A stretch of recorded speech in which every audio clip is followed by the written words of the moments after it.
What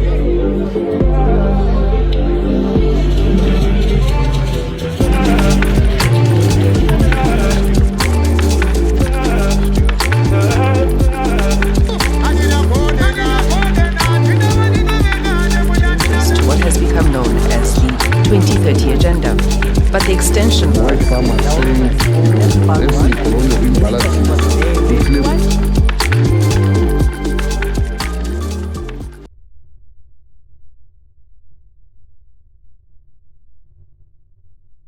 Good evening and welcome to Zimbabwe's prime news show In Focus, where we give you a deep in focus of the stories that made the headlines. And of course, we'll have experts that go beyond the headlines and of course into the cockpit of decision making. My name is Unique Zimuto and I'll be joined by Blessed Mhlanga as we look at the top stories, and these are the headlines. Mike Chimombe and Moses Mpofu sent to Chikurubi as ZAC clears Chivayo. MDCT gives Monzora the boot, attacks Chamisa, ZANU-PF bans car handouts, and Tungwarara gets in for a few seconds and sent back out. Mines Minister Winston Chitando fired. Harare businessmen Mike Chimombe and Moses Mpofu are now at Chikurubi maximum prison after being sentenced to 20 and 25 years respectively for a $7 million United States dollar fraud. They will, however, spend 12 and 15 years respectively after 3 years were suspended on condition of good behavior and 2 years of restitution in the case of Chimombe. Immediately after the duo was sentenced, the Zimbabwe Anti-Corruption Commission Chairman Michael Reza immediately issued a statement clearing Wicknell Chivayo, a controversial businessman, of any links to corruption. Let's hear ZAC Chairman speak and Chimombe's lawyers. To a business transaction is a contract. So we went to ZEC and we asked ZEC to give us the contracts pertaining to that. The answer that our investigators got from ZEC was they do not know these people. They've not done any business with them and they've not done any business with them. We, the investigators, went to Chivai and he said he does not know these two guys. He knows them socially, but not in terms of business. So we persisted to an extent that you may recall that ZEC actually produced a statement in the press to say we do not know these people. If they say we have done business with them, let them bring contracts. Clear procedures. If the High Court refuses, we have a right to go to the Supreme Court. So we seek leave before the trial judge, that is Justice Kwenda. If he were not to agree with us and refuses leave, we are allowed to go before a single judge of the Supreme Court. Yeah, but I think for the media and everyone, you should count that I think we'll get relief. Certainly, he is likely to give us leave. He has determined the matter after a long trial. And any lawyer of his standing, because judges are lawyers, would appreciate that a different court may come to a different conclusion. So it's very unlikely that we will be refused leave. So your question is likely to be very academic. I think we'll get leave. There are fireworks at MDCT where for 2 weeks now, Douglas Mwanzora has been locked out of Harvest House as karma came knocking at his doors. Mwanzora now tastes his own medicine, which he served on Nelson Chamisa in 2020. Remember, he booted the then MDC Alliance leader out of the Harvest House using a court order and began a path of settling himself to the path of presidency. Now, those who helped him get to the top have now turned the tables and are plotting his ouster. In the midst of all these fights, Chamisa is catching strays. Let's catch up with some statements coming out of the two camps.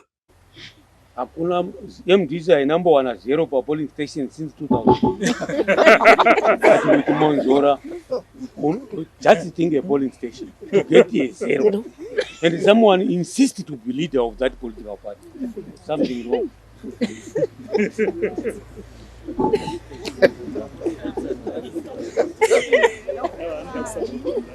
vaishayiwawo kubhoteri.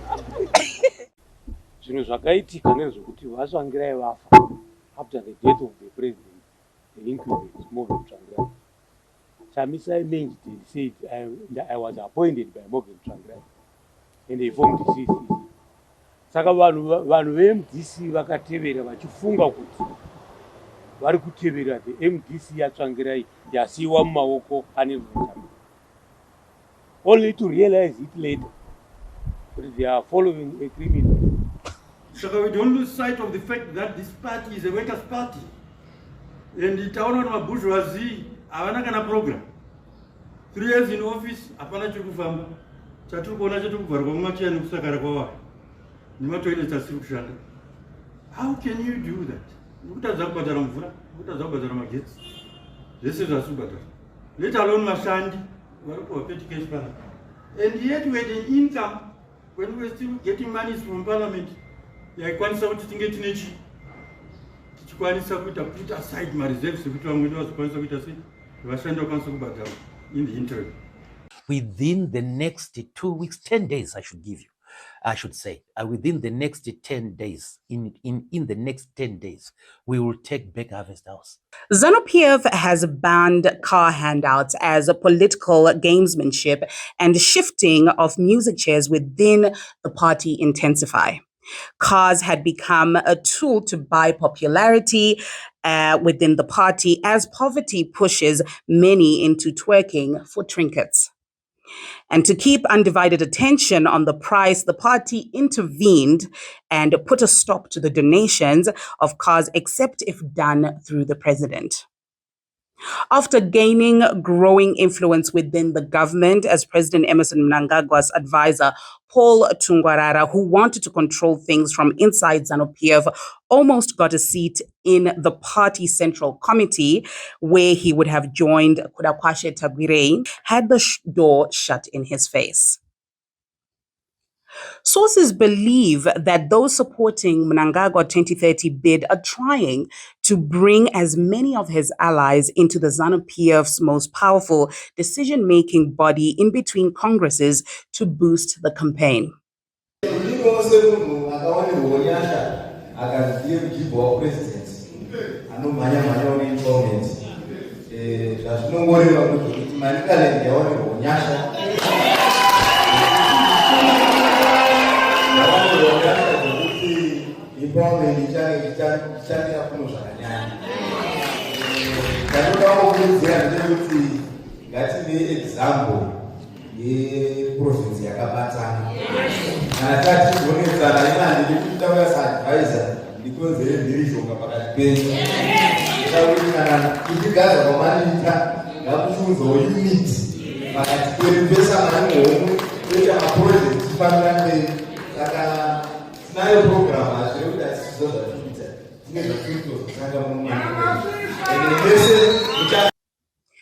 Mines Minister Winston Chitando is now jobless after President Emmerson Mnangagwa fired him from the job as contradictions in the party and government manifest. There is speculation on why Mnangagwa was forced to fire Chitando, who holds a vast experience in the field of mining and also appeared to be very close to the man. Polite Kambamura, Chitando's deputy, is now the mines minister. I'm going to structure the ministry into several pillars. The social pillar, whereby we're going to be focusing on social investment and social development, whereby we're going to make sure that our people benefit from their God-given resources. We're going to move from corporate social responsibility to corporate investment so that people get something even after mine closure. Because in most cases, when the mine closes, people don't benefit. We're going also to come up with an economic pillar where we are going to focus on restructuring the ministry, talk of the cadastral system, talk of intensive exploration. These are building pillars of NDS2. So we're going to be doing aeromagnetic surveys so that we'll be able to quantify our mineral reserves and the resources across the whole country, so that when investors come, we negotiate over deals on reserves that we know. So we want government also to benefit. In the courts, trial of senior journalist Blessed Mhlanga and HSTV entered its fourth day at the magistrates' courts, with top human rights lawyer Beatrice Mutetwa accusing the police of doctoring evidence. She charged at state witness Edmore Nyazamba, whom she accused of removing some words from statements made by former ZANU-PF Central Committee member Blessed Geza. The police statements before the courts edited the part where Geza said he wanted President Emmerson Mnangagwa removed constitutionally. Mutetwa said removing that part was intentionally done to mislead the court and make it deny Mhlanga bail. Listen to the clip in question. It is clear to us that Mnangagwa is failed. He is not fit to run this country, and his time to go is now.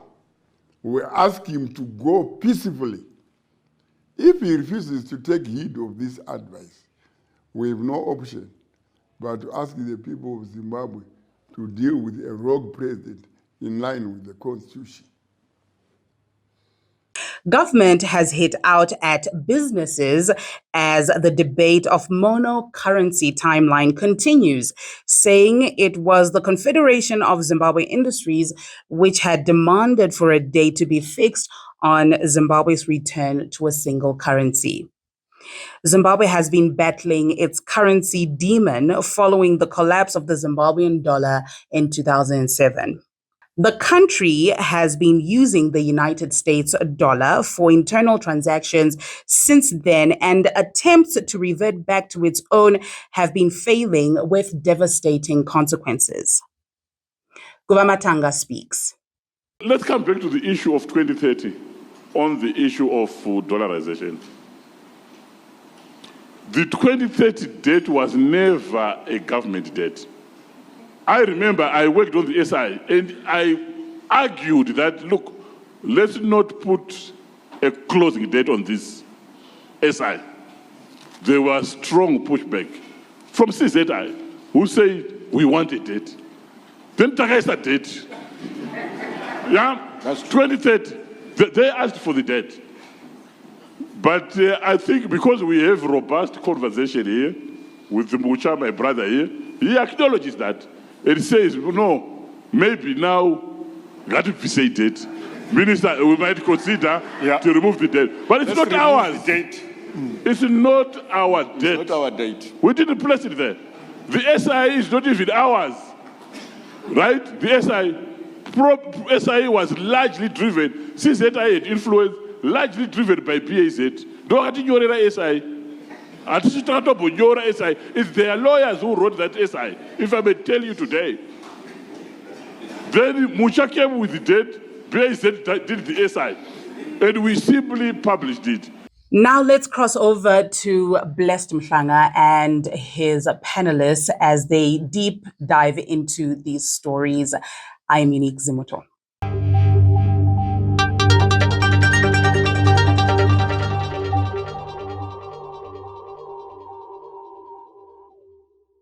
Thank you very much, Unique, for taking us through the top stories that made the headlines this week. Now, here on This in Focus, we're going to be discussing these stories and getting into detail, giving us a perspective of what is happening in our country and why we should care. Now, I am your host, as usual, Dara B, on This in Focus, the premier news insight show. Now, just a recap on the top stories that made the headlines this past week. Now, Mike Shimombe and Moses Mpofu, both business people, will be serving lengthy prison sentences or prison terms at Kurubi maximum prison after they were convicted of a $7 million fraud. Douglas Monzora has been kicked out of his Harvest House home. But as the fight goes on, Nelson Chamisa, the former MDC alliance leader, is catching straight. And ZANU-PF has banned car handouts, and they've restricted this handing out of cars to President Emmerson Mnangagwa only. Tungwalala, the presidential advisor, has who got into ZANU-PF Central Committee for a few seconds has been sent packing. And Mines Minister Winston Chitando is now jobless. Now, thank you very much to my guests for joining me this evening for us to be able to discuss the issues around these stories, the impact thereof, and what is happening. I'm joined by Joyce Ngwenya, a political analyst. Thank you very much, Joyce, for joining us. Joyce. Anytime, Mr. Beautiful. Like we always have the issue Dara and Dara V. Oh, so I'm the Mdara and you're the Dara. Yeah. Right. And I'm also joined by one social human rights activist, a person who has worked with communities for a very long time and continues to advocate for their voices around mining, environmental, preservation, and also social justice in terms of mining royalties benefiting communities. Farai Magu, thank you very much, Sharuka, for coming through. Thank you, Dara, for having me. Beautiful. Now, let us start with this story, the big story that made the headlines. Mike Chimombe and Moses Mpofu, immediately after Mike Chimombe and Moses Mpofu were convicted and were given lengthy sentences. For Mike Chimombe, it's 12 years in prison, and for Moses Mpofu, a total of 17 years for him. And immediately after that, the Zimbabwe Anti-Corruption Commission comes out to issue a statement and clear weakening of vibe. But let's talk to this. What is your view, Rejoice, on the sentences that they meted out, and does this signal a seriousness in fighting corruption? Well, look, President, I mean, you yourself are a man of the law, and you understand the importance of equality at law and why every citizen should be treated equally. And when you go through the history of so-called corruptive behavior in ZANU-PF and its cronies, we have heard of millions of dollars which have been misappropriated. You remember the days of Obadamo and so forth, where we're talking 60 million, 90 million, 100 million. And you are saying if these two gentlemen have been convicted for fraud relating to 7 million, and those that are perceived to have literally defrauded the half of treasury with billions of dollars are free, then you can ask yourself questions. Where is the justice? Of course, there is no magnitude of crime that can be tolerated when it involves public funds, because each and every dollar is very important. But for me, really, as an analyst, I worry about the nature and the quality of justice. That never mind that these two gentlemen are accused of nicking $7 million, but we have billion-dollar fraudsters free. And in any case, the way that this whole case emerged, it was based on certain so-called credible evidence associated with people like Wigner Chivayo. But we have never heard about his prosecution. But then you can appreciate that our justice system requires major overhaul. The sentence, I know that a lot of Zimbabwean citizens are complaining that the sentence is very low and all that, but I would rather focus more on the principle. The principle of plundering public resources must attract severe sentences. And I believe that 7 years or 20 years is nothing compared to the loss that the poor people of Zimbabwe have incurred in terms of the money that has been taken from the treasury. Farai, your sense of feeling, or even as you interact with citizens out there, what is the sense of feeling, the guts that got people into jail? Well, we first look at how the issue emerged. So the arrest of Chimombe and who is the other guy? Mpofu, followed a leak, an audio leak, where they were talking with Wigner Chivayo. And Chivayo, that's when he said, "Ndakachibata kuti tsvi," which signified state capture, and convinced all and sundry that the government has been captured by a criminal cartel.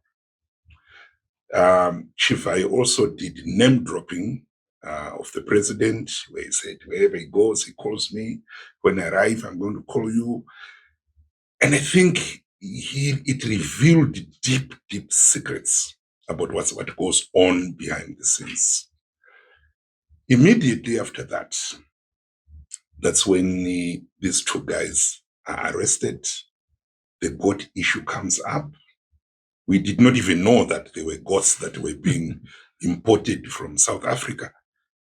You and I, blessed, we don't even know how to participate or to bid for such projects. It's something that is done in the dead of the night, right? Zimbabwe has got a public procurement policy. Even small organizations, even community-based organizations, if you want to procure something, there is a way of selecting. There is a criteria. There is due diligence that you do to select and say this company or this individual is suitable. So when you look at the amounts of money that are involved and how those fly-by-night business people were selected, you can tell that it's a criminal enterprise. It's only that they pressed the wrong button and everyone knew that they were stealing. Probably they shared the money with some people. But I think the biggest mistake they did was to leak that audio with Wicknell Chivayo. And so, in as much as even what Rejoice has said, that everybody wants to see criminals being arrested. It's incredible that Zimbabwe consider China as its all-weather friend. And role model. And role model. But when you look at China, what has made China rise like a phoenix? Becoming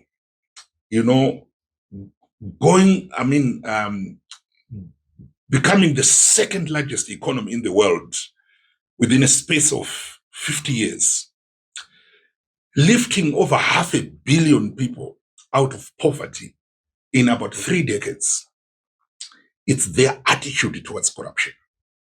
They've no nonsense towards corruption. Public officials have been hanged in China because of corruption. They have lengthy prison sentences. When a person has committed a crime in China, especially stealing from the public purse, no politician can save you. Mm-hmm.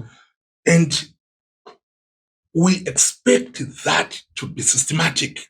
It must be within the confines of the rule of law, the way it's done. It should not be political punishment that you pressed the wrong button, so we want to show you who has got the power. Who is the king? So, yeah, who is the king? Who is ruling here? So I think that's what is in the public domain. People are saying, well, yes, criminals must be arrested, but I think there is more to it than what is in the public domain. Yeah. So immediately after that, Michael Reza comes out and he says we have cleared Chivayo over the allegations around the Zimbabwe Electoral Commission, right? And what signal does this send, to the people, especially in light with what Farai is saying, that there's this secrecy that's shrouding everything, and immediately, as if Zach was waiting for the sentence of Mike Chimombe and Moses Mpofu to clear Chivayo. What sense did you get? Dar, I'm very disappointed with Reza. I mean, he is a man who has been interacting with law for many, many years, and is a public prosecutor. And I'm sure that the fact that he got that post at Zach was given the fact that he had so much experience. Now, Zach has been clamoring for arresting powers and so forth. And to me, Zach has got the investigative powers that can be used in order to justify or allay any allegations. Now, it is not sufficient for Reza to just stand in front of the camera and say, we inquired from Zek, and Zek said we don't know anything about Chivayo, and we agreed. That is very shallow. That is not a right way of, in a civilization, in a democracy, where credibility and integrity of institutions is important. Zach was supposed to raid those offices. They were supposed to go to Zach and ensure that they secure all the systems in place. You cannot just tell the Zimbabweans. Renform in South Africa had already given them some kind of lead that they had a suspicion that there was a relationship between Chivayo and these other two. I mean, we have seen pictures of Renform, of Moses Mpofu and Mike Shimombe and Chivayo in South Africa at Renform. So this is why for Zach, it was not enough for Zach to simply have a small interview with the chairperson of Zach and then say, oh, Zach is saying they don't know much about these guys. Zimbabweans wanted to see Zach being raided, people being put on suspensions, call logs being published, computer printouts of all the deals and information. That's where credibility comes. So as far as then you begin to wonder that are there some individuals that are above the law? And the clarity of this case, the allegations themselves are good enough to investigate, prosecute, and incarcerate. And Zach has completely fallen well below the standards. I'm totally disappointed that the institution that was set up in the Constitution as the last frontier for fighting corruption has become so discredited that they've made a mess out of this. And I'm just wondering whether really this man should remain being the chairperson of that board. Yes. Yeah. Farai, Zach says that there is no contract that ties Zek to Wicknell Chivayo. And for them, in the absence of a contract, no crime could have been committed. I mean, do you really need a contract to establish links written? Because I mean, from my study of law, I understand that contracts can also be verbal. Contracts can also, you can also be part of a contract, but not a direct signatory to it. I mean, I say this because the conviction of Mike Shimombe in this case, Mike Shimombe was not a signatory to the deal between Black Deck and the Ministry of Agriculture. Mike Shimombe was not a director of Black Deck, but he was arrested for association with Moses Mpofu, and that there was a transaction that involved money that left Black Deck and went to a company that was owned by Mike Shimombe, which is Militech. Mike Shimombe had no contract with the ministry, but he's still incarcerated. So looking at these parallels, do you really need a contract? No, we don't need a contract. I think Zach, if they were doing their job properly, the issue here is to track financial transactions. Who paid who? You don't need a contract to commit a crime. These things, when you look at these transactions, they point to organized crime. So when you talk of organized crime, it's very systemic. You've got state-embedded actors who are facilitating. Obviously, the money came from Treasury. It may have gone back to some people in Treasury. I understand that even the South African authorities raised the red flag about the money that was going into South African accounts and bouncing back to Wicknell Chivayo. So when I read the remarks by Mr. Reza, he came across more like the lawyer of Wicknell Chivayo than the chairperson of the Zimbabwe Anti-Corruption Commission. His words were full of closure and finality, that we are clearing Wicknell. He has no connection, he has got no contract, everything. You expect those words more from the lawyer than from someone in the place of Mr. Reza. He should have at least said, at present, we don't have enough evidence linking Shivayo to these alleged crimes, but investigations are continuing. But from the way he spoke, the files have been closed and Shivayo is walking scot-free. So that is... Yeah, I mean, feel free at any point to come in. I want this discussion to be as lively as possible, but let's go to the next story. Our next story is we're looking at the troubles that Douglas Monzora is going through. I mean, it's like karma, isn't it? Because Douglas Monzora was behind the booting out of Nelson Chamisa from Harvest House, which they now call Morgan Richard Changirai House. And the same things that were at play at that time are the same things that are at play now. And at this point, Monzora says ZANU-PF has infiltrated the MDC-T because he has been speaking he's been outspoken against ZANU-PF's 2030 agenda. ZANU-PF is trying to make him homeless. And I say this because at that time, Nelson Chamisa also said ZANU-PF was using Monzora to fight Nelson Chamisa because he was threatening the king's throne. Now, I'll start with you, Farah. How do you see this?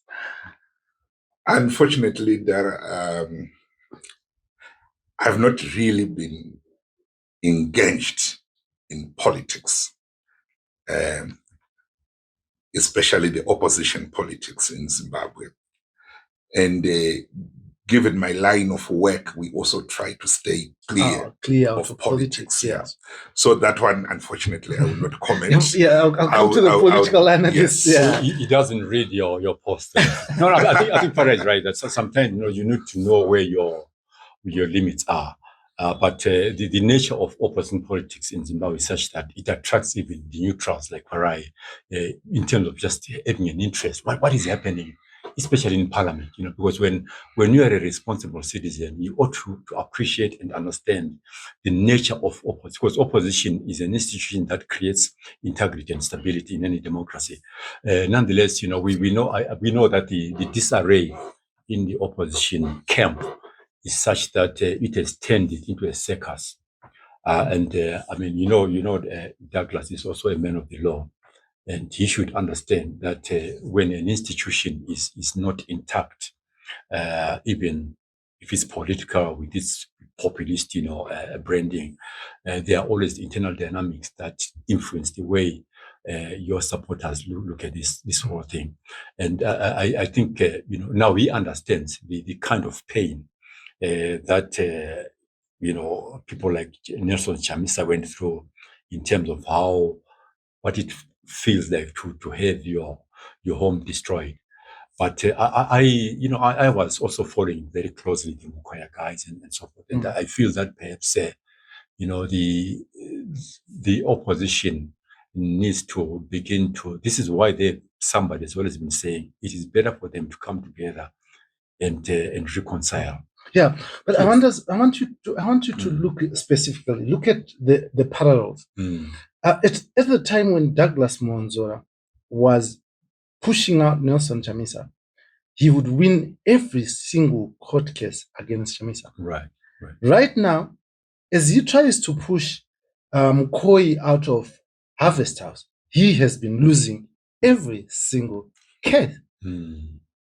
What happened to his winning streak? Well, I mean, as you say, you observe that just perhaps, he's, standing in this commentary around the 2030, which really is not necessarily a very serious agenda in terms of its implication to opposition. But I don't believe really that, ZANU-PF would take Douglas Monzora seriously on his stance towards 2030. First of all, because I don't think he has a constituency large enough. He has the knowledge. He understands. He was part of the architects of the constitution. But when it comes to his popular opinion about what the 2030 agenda is all about. I don't think ZANU-PF could be so petrified as to want to take him out of Abe's house. Because if this was Chamisa speaking, that would have been different at all. But of course, I do commend him as well, that he's standing firm. And I think he needs to get back now with his team. There are other players that are there, the Elias Mtsuris, the Morgan committees and so forth. They're fighting each other. They're tearing each other apart. No, because like I'm saying, Dara, is what is the nature of the institution in MDCT? Mm-hmm. And if these guys understand the consequence, they accuse Nelson Chamisa of not appreciating the importance of the constitution. Yes. So what does the constitution say in terms of the hierarchy of the party? And this is why I'm saying that if they sit down and analyze that from that perspective, because I had never heard of that guy before, the one who chased. I don't know what locus tender he has, to chase Monzora out. But we go back to the actual constitution of the M. What does it say? Who is the president? Who is secretary general? Who takes responsibility for decisions and so on? Mm-hmm. And I think that's where the mess is. And it really shows the kind of circus nature of opposition politics. And I'm sure that these guys have the capacity to regain the confidence of the population. So some argue that ZANU-PF has, including Monzora, that ZANU-PF has a serious hand in this. And he also blames the Triple C of having another hand in this, saying that they're the one who are dislodging him. These same allegations that he's saying are the same allegations that were against him. Is ZANU-PF using people and discarding them when they are finished with them? Maybe because at the moment, Monzora might have served his usefulness. True. It's not far from the truth that any political party that wields authority, state power, has a capacity of intervening and interfering in opposition. We've heard that it has always happened, even in way back in the 60s. But if I take that into account and look at the Chabang effect, we then can understand how ZANU-PF can be able to manipulate a political party in order to destroy it. But I still feel that the vulnerability of opposition politics in Zimbabwe is much to do about the way they themselves run their politics and what ZANU-PF can do. Because infiltration is part of political life, in Africa. It's there. But the nature of commitment to principles and integrity, and the mere fact that everybody wants to be president, in opposition, that lays them completely open. And mind you, there's the issue of economic, issues like the poverty, and ZANU-PF is lots and lots of money, and there's lots and lots of poverty in citizenry. So I would not be surprised if it is very possible that ZANU-PF is quite satisfied that they've done as much damage as possible with Monzora. Now they can look and worry about other things that are not because frankly speaking, Harvest House is dead and buried. Amazing. Now I want us to go to a conversation that we can include Farai in the mines minister Winston Chitando is now jobless. He was fired. In fact, he was fired as he traveled from Masvingo. Maybe he arrived at the office and was told at the office that you're no longer the minister. What benefits, if any, or what losses does the mining industry suffer the exit of Winston Chitando? Because this is your area that you are very versed with, and the major reason that I invited you to this conversation to talk about this, Winston Chitando and his legacy in the mines ministry. Mm-hmm. Well, I don't think his dismissal will have any impact on mining. We are looking at mining on two levels. At the community level, where minerals are extracted, he was never an advocate for the rights of communities or pushing for the communities to derive benefits from their resources. Then we look at the national level again. He was completely missing in action in terms of stopping the leakages. Zimbabwe is a country that can derive more than $5 to $10 billion annually from mining itself. But all this is leaving the country. There are massive illicit financial flows, serious transnational organized crime, where he as minister should have raised his voice to say, this must stop for the benefit of the country. That did not happen. Now we have Polite Kambamura coming in. He has been his deputy as well. So I don't think, even myself, if I am appointed to be the Minister of Mines today, I can do much. Mining in Zimbabwe is very politicized, it's very securitized, it's very militarized, such that those officials are only kind of secretaries who are instructed that give this deal to that person, give this deal to that person, and they have to do.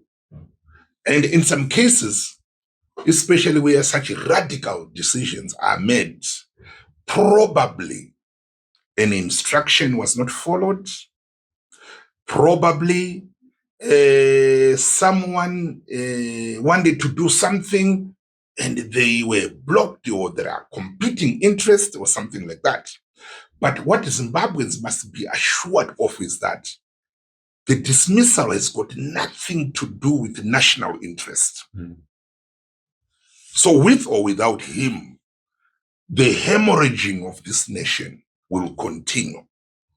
Yes. Yeah, but he also makes a very good observation that mining, okay, I mean, I might disagree with him slightly in terms of the way mines are organized. Because if you look at the big companies like Mroa, like Zimplas and all that, there's a very high level of professionalism. I mean, if you go to the Chamber of Mines there, you are confronted by a system that is highly organized.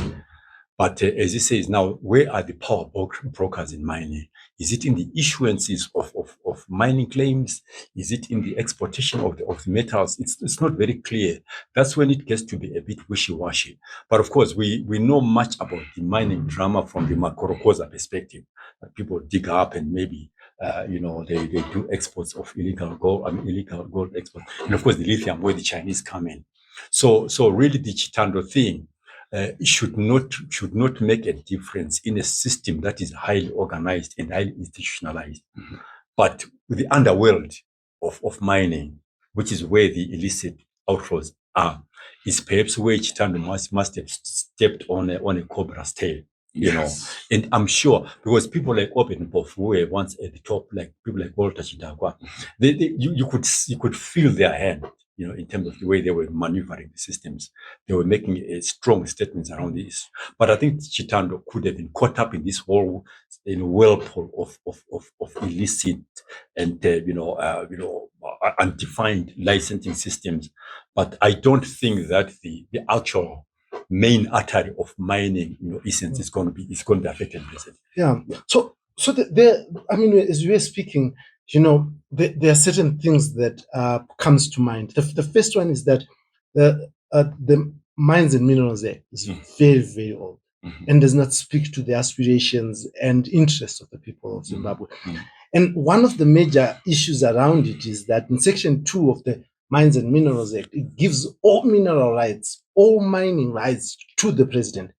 And what then happens is that if you look at the Communal Land Act, it also deposits all land rights to the president, which basically means that communities around mines have absolutely no rights for the minerals beneath the land and no rights to the land that they are using, right? Because it belongs and is deposited in the president, to the extent that if they are told to move, there's no compensation for land. And we have seen that happening.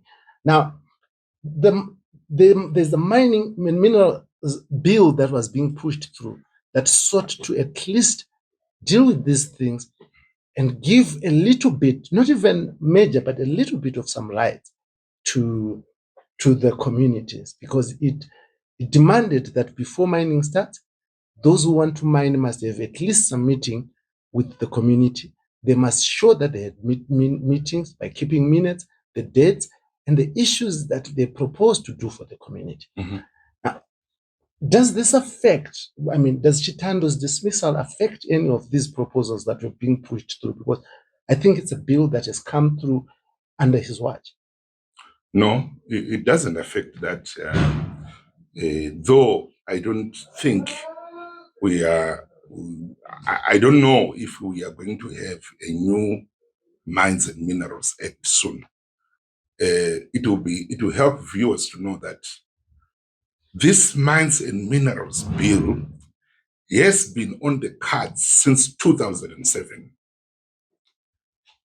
We have had, I think, about 4 to 5 parliaments that came and went, and it chewed hundreds of millions of dollars in the name of outreach programs, revising the drafts, reading the drafts, and nothing ever happens because there are a lot of vested interests.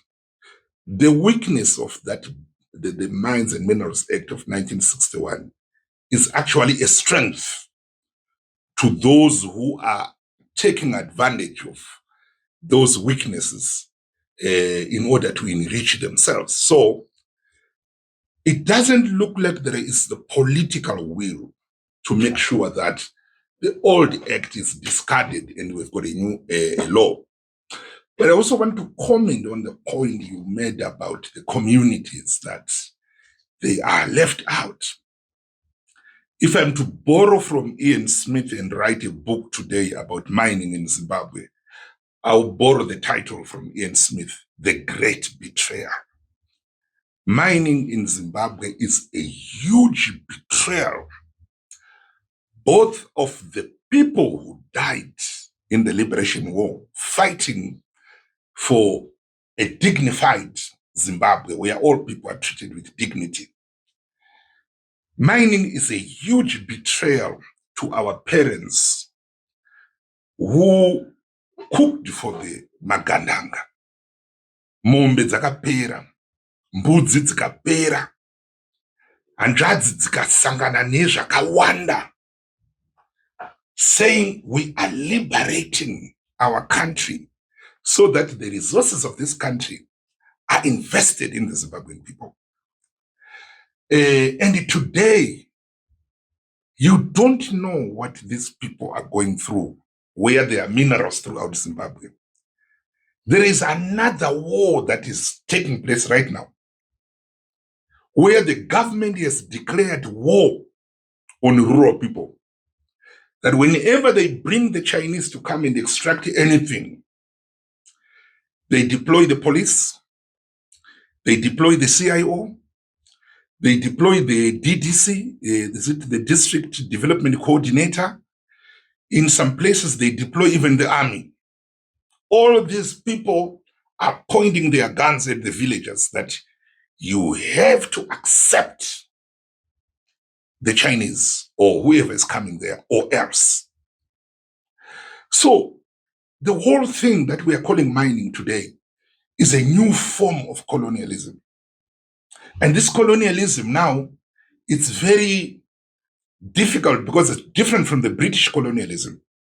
Now this is a colonialism by black people colonizing other black people. They are digging up even dead people. Last week, we had a press conference where we were talking about grave exhumations in a certain place in Zimbabwe. I won't mention it now. A week later, the women who came to speak about how much they were aggrieved by the exhumation of their loved ones, they were called by the CIO to an office where they were not questioned that you lied, No. Why did you say you were aggrieved? Why did you speak to the media? So that's mining in Zimbabwe. People are dying before their time because of the distress that mining is bringing to them.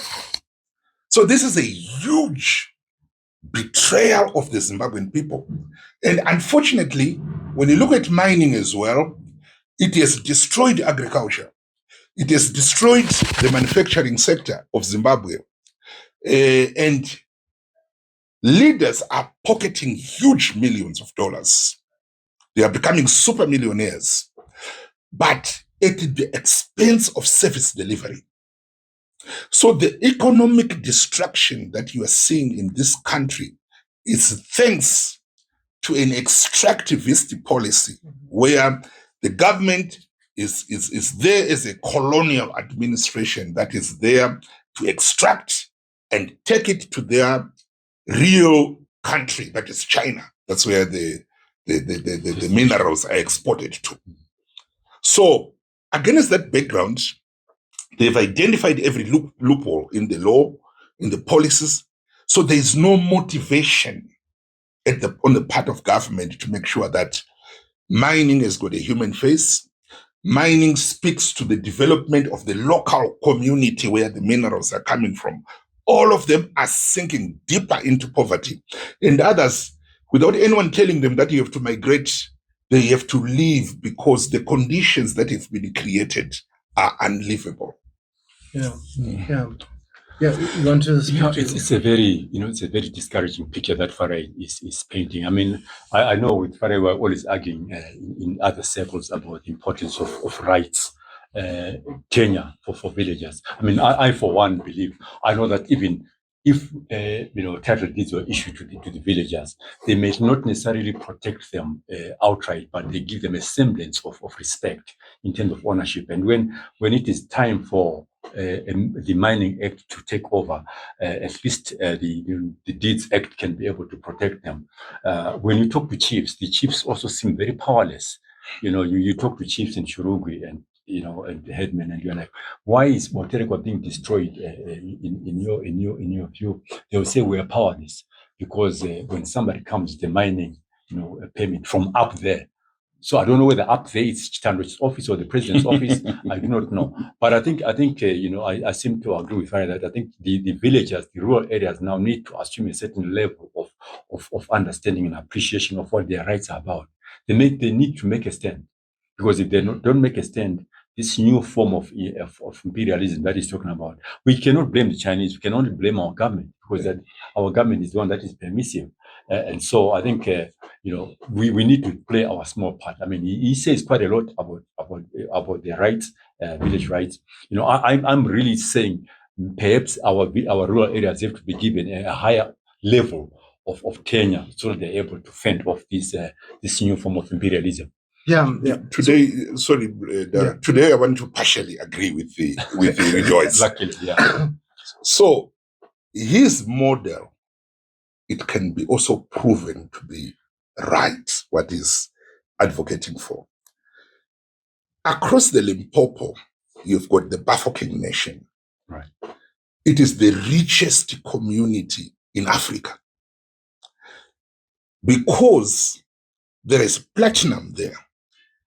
And what made the difference between the Bafokeng Nation and all other communities in South Africa is that years back, before the platinum was discovered, there was a German missionary who helped the royal family of the Bafokeng Nation to buy land, the land they occupy.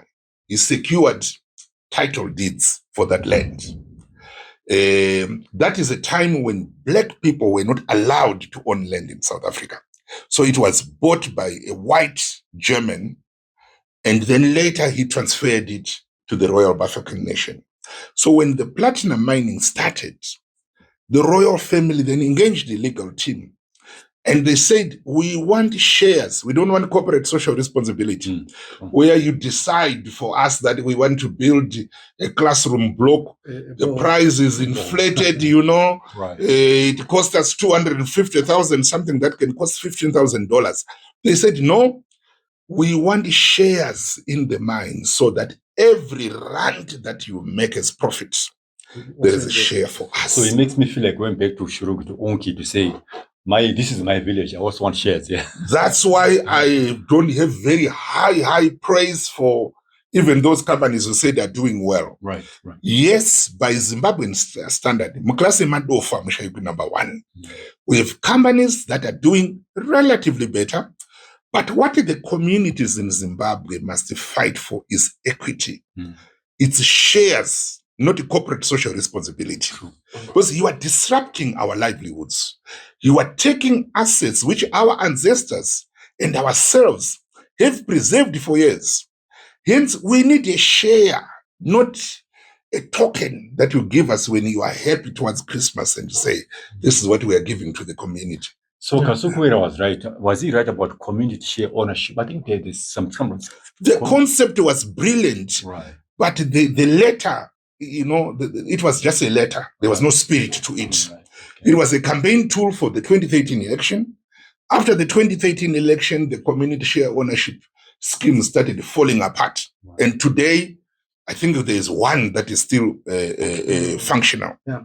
So you look at the Livson Chikutu and Phineas Chitang and Albert Drumela case versus the Minister of Lands and the President in Chiredzi, where Tendai Biti was representing this communal landowners who were saying that it is unfair that a person in Mavuku can own land, yet a person in a rural Chilonga cannot own land, right? And that at the whims of the president or thinking of the president, they can be moved without compensation. So I'm sure what he's talking about in terms of shares, of the demand of shares, is because that land was private land that had been bought, that probably had title deeds. That's the reason why they could demand they could demand those shares, because for you to enter into that land, you needed to be given authority. Now, our law, as it stands, does not give the villagers any right to stop anyone from prospecting. Mumunda Mako, in your field that you use every day, you can just find people prospecting for gold, and the law allows them, and you have absolutely no right to stop them. I think it's not about the villagers' rights, because they have no rights in our law at the moment. A good thing for me is I've started studying law and have been doing. Congratulations! Yeah, another lawyer. And I was studying the mining law in Zimbabwe this semester, and it was heartbreaking for me to learn these things. That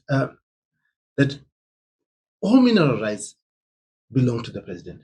All communal land belongs to the president, and the rights of the land users are subservient to the rights of the person who holds mineral rights, and that is where our problem starts. That is where our problem starts, and I think it's an issue that, you know, I hope at one point it will be resolved and discussed, because this case, while the judiciary agreed in terms of what was being argued, they said that they're not the ones to change the law, and they say take it back to Parliament.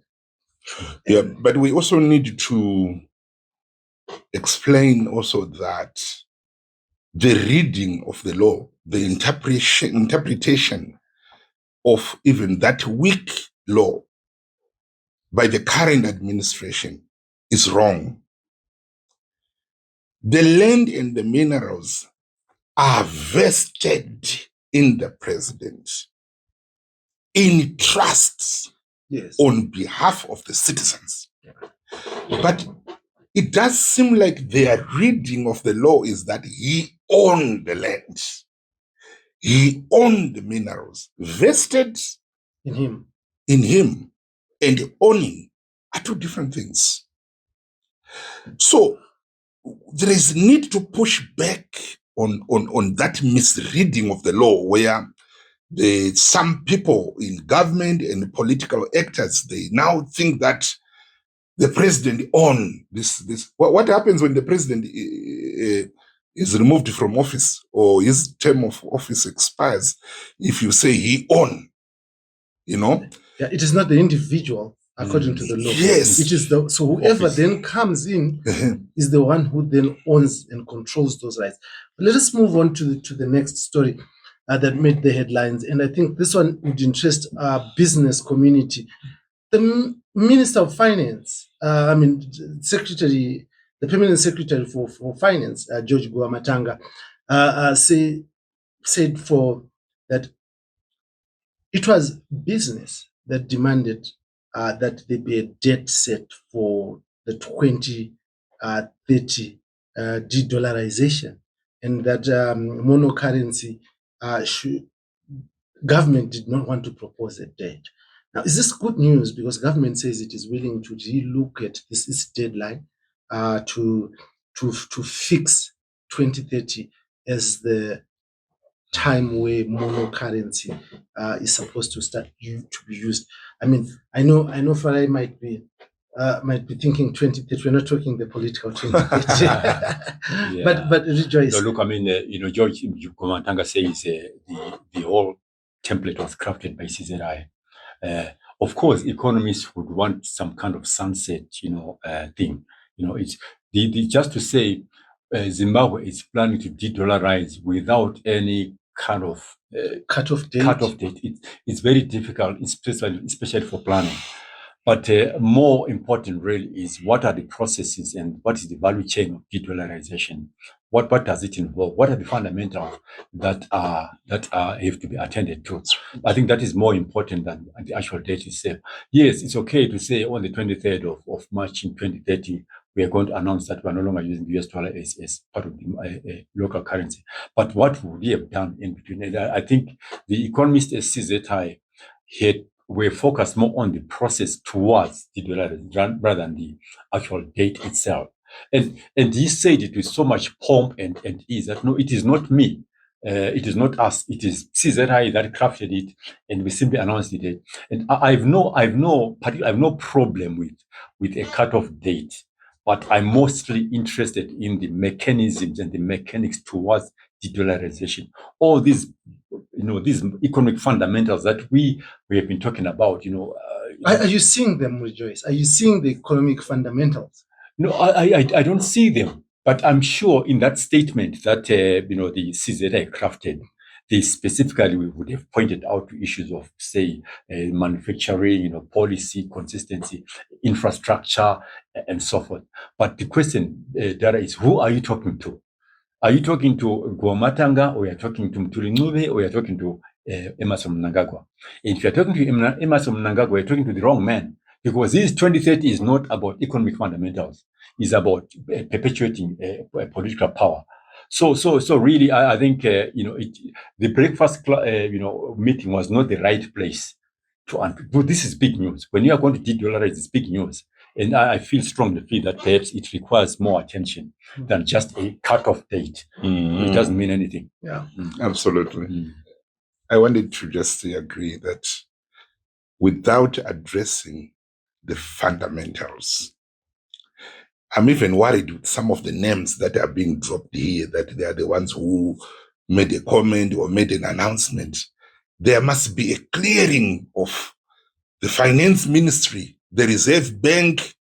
There are many people. Before we start talking about having a firm currency, we need to have some people in Chikurubi. Very high-ranking people. They have to be in jail. What has happened in Zimbabwe with our currency are crimes against humanity.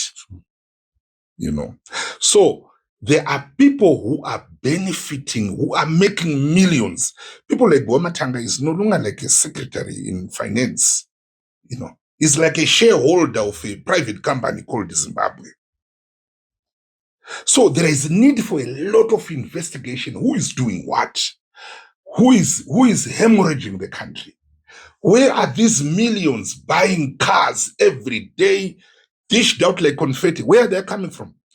There is no serious business people, not even Bill Gates, who can be donating cars like what we are seeing in Zimbabwe. No.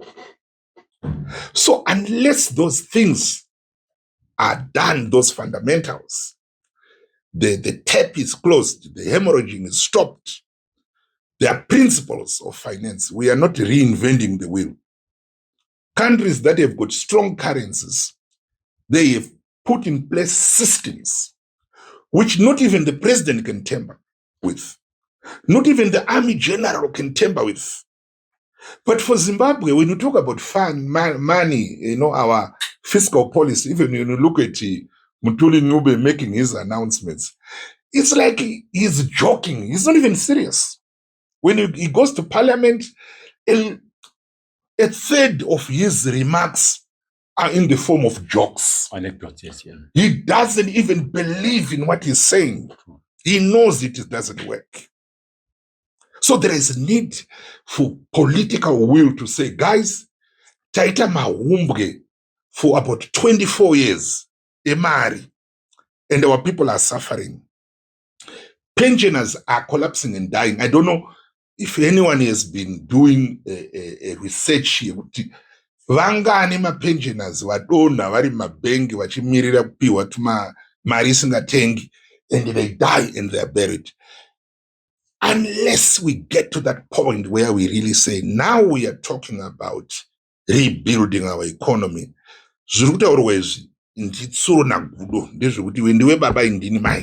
but otherwise it is taking us nowhere. So as we look at our last story that we have time for this evening, you brought that transition to that story, Magu. So I would expect a serious comment from you. Some PF bans car handouts, and you were talking about cars being donated like confetti. Now, ZANU-PF has made an announcement that it's going to be banning car handouts because individuals had been using cars, as you pointed out, Joyce, earlier on, that there's serious poverty in this country. Cars have been used to buy power, have been used to buy influence, and even the future of this country has been sold by others for cars. Now, ZANU-PF has seen that this is now destabilizing their party. The likes of the likes of Kudakwashe Tagwire had a fight with Christopher Mchangwa after Mchangwa accused him of trying to buy ZANU-PF through cars that was bought for Central Committee members.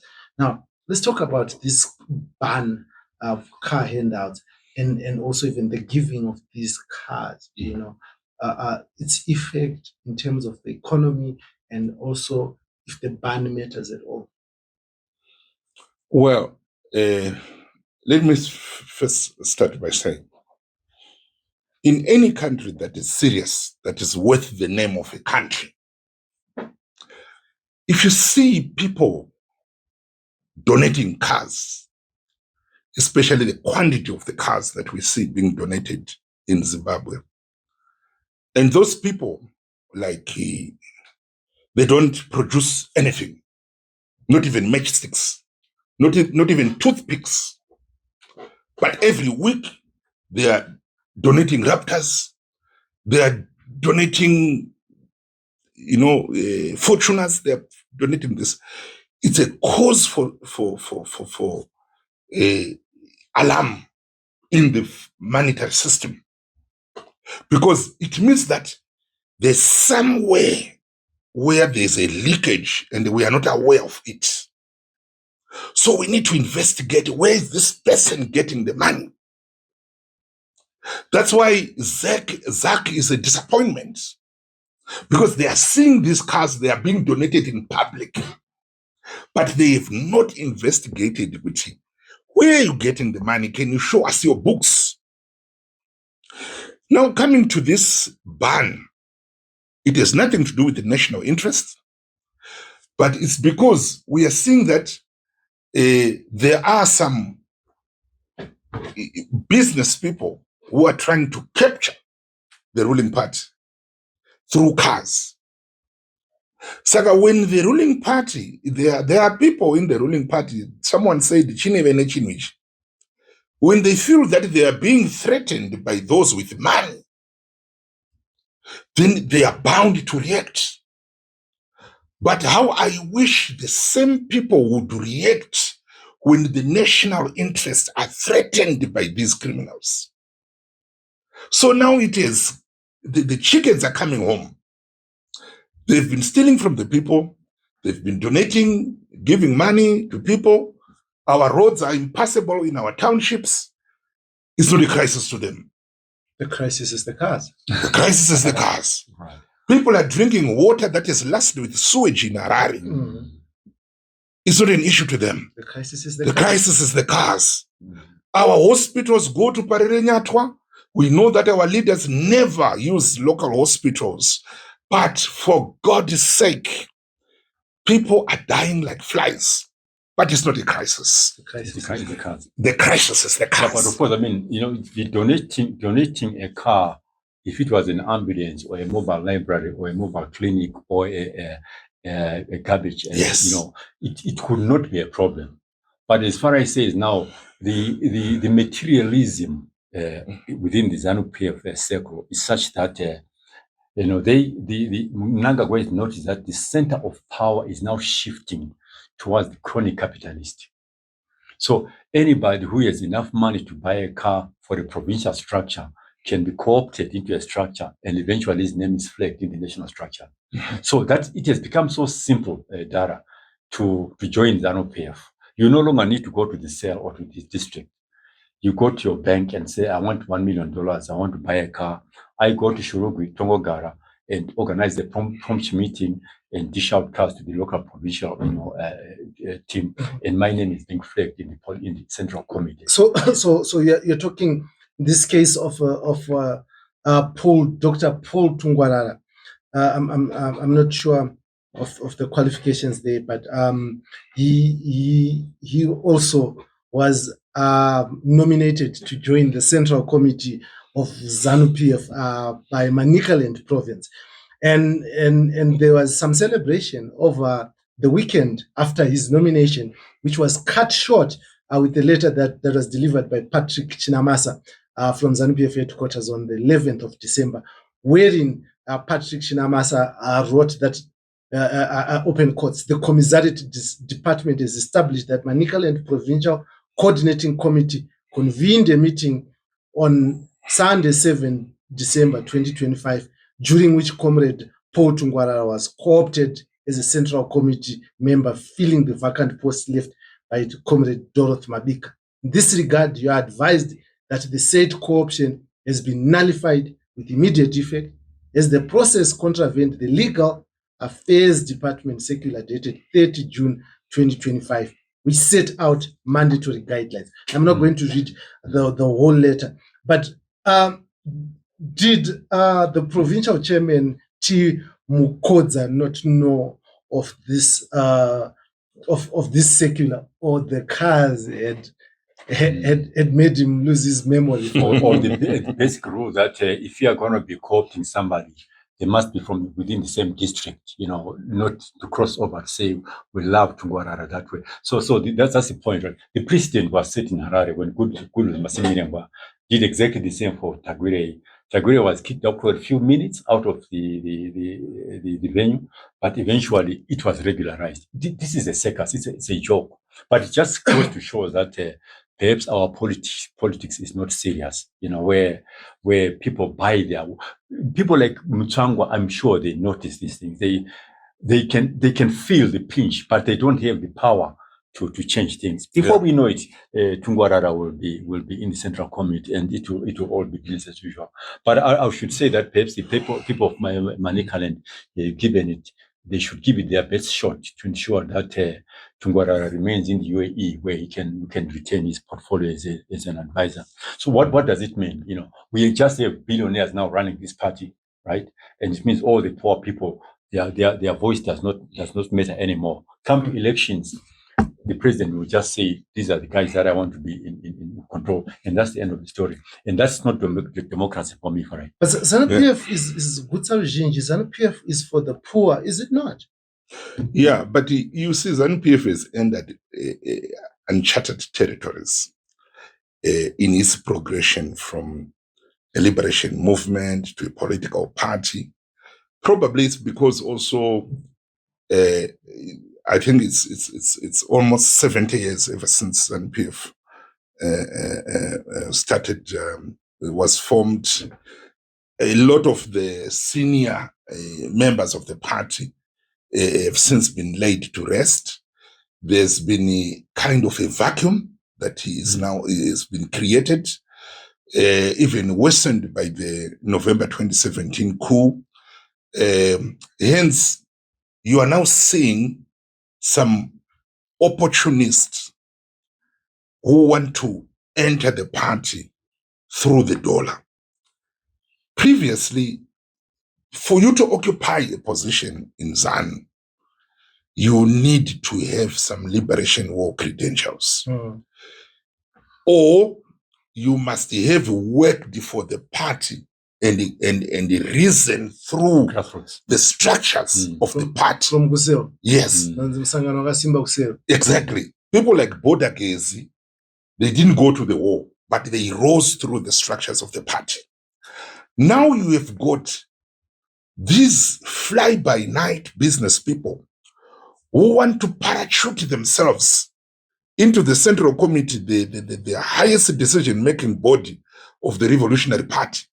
And yet, who are waiting for their time, who feel threatened and are saying, I've been, nursing this party for the past 50 years. And now you want to parachute yourself and use your money.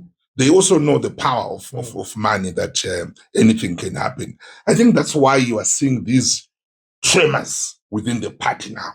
Yeah, but Mafara, can I just... Yes, rejoice. For all the good things that Constitution Chiwenga has been saying about Ikananda, what has he said about this new movement around crony capitalists, taking over the party? It's not enough to talk in terms of pronouns and adjectives. If he is a man of integrity, I know that they call him Guru, he should actually have a serious press conference and say, right, we are now drawing a line. But remember, he's not the head of the party. He's a deputy. He has got a principal above him. But he has a conscience. Yeah. But there is a limit to what Chiwenga can do right now. Otherwise, he risks insubordination or allegations of insubordination against his principal. So I think there is a lot that is going on in the background within ZANU-PF right now. But I believe Chiwenga is taking a very measured approach. But from time to time, like when he said Jigananda thing, recently he also talked about these corrupt people, that why can't you build factories? So he is choosing the right moments to drop his message that we need to move beyond these fake capitalists, Yes. Yeah. I want to thank you. I mean, the last story that we were supposed to discuss, unfortunately, we are not going to be able to discuss it because this story, I'll just read through it.